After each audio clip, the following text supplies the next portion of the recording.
Ang DJ na makulit. Ate, pengi 20, pipili lang ako ng bubble gum. Seryoso naman kapag puso ang usapan.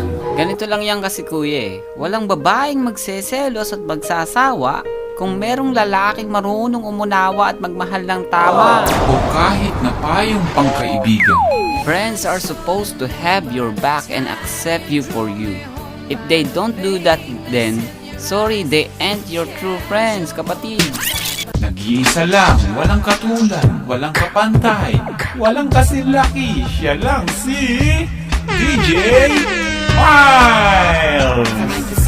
97.1 AFM, Buyat ka na to!